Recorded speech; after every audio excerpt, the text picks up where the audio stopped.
Donc, je suis responsable de l'atelier porc à la SCA Hainaut. Nous sommes sélectionneurs en lignée mâle pour Choice depuis 2005.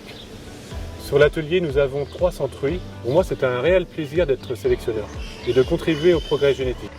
Notre atelier porc est équipé de DAC depuis plusieurs années, ce qui nous permet de sélectionner les animaux sur l'indice de consommation et le comportement alimentaire. Bien sûr, nous travaillons aussi sur les axes de sélection traditionnels qui sont la croissance, l'épaisseur de gras et le taux de muscle. La moyenne de l'indice de consommation pour les Véra Excellium en 2019 est de 2,02.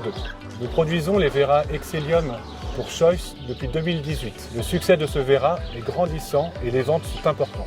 Je suis en étroite collaboration avec les équipes de Choice qui nous accompagnent au quotidien. Les animaux sont bien homogènes, c'est une réelle qualité. Alors j'ai remarqué que le porcelet Excellium à la naissance était très vigoureux et qu'il atteignait très rapidement à la mamelle. Le Véra Excellium est taillé pour pousser vite. L'âge à 115 kg et de 153 jours en moyenne. Le Véra Excellium est un Véra très sec. Nous avons bien amélioré l'épaisseur de gras, puisqu'en moyenne en 2019, l'épaisseur de gras à 115 kg est de 7,31 mm. La combinaison taux de muscle et épaisseur de gras permet un excellent TNP aux producteurs de porc.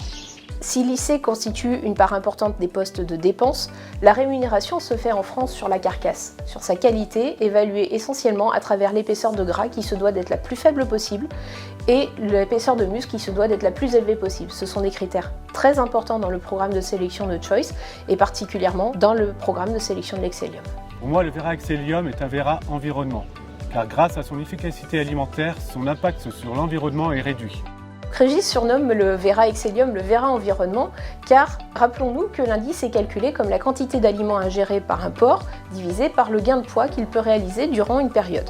Si on projette ceci au niveau de l'engraissement, en supposant qu'un porc va gagner à peu près 1000 grammes par jour et que nous gagnons 0,02 d'indice tous les ans, ceci projette en fait à 1,8 kg d'aliments économisés par porc et par an à l'engrais. Et si on prend une exploitation moyenne française qui a 3400 porcs à l'engraissement, nous arrivons à un total de 6,1 tonnes d'aliments économisés, soit à peu près 1500 €. Donc du coup, si on prend une ration assez classique d'aliments secs qu'on pourrait utiliser en France, on arrive, avec ces 6 tonnes économisées, à peu près à 1,1 hectare économisé pour un élevage. Et projeté à l'échelle de la production totale porcine en France, ceci représenterait à peu près 0,3% de la surface agricole utile française. Avec les équipes R&D de Choice, nous avons quelques innovations pour les années à venir concernant le bien-être animal et les attentes sociétales.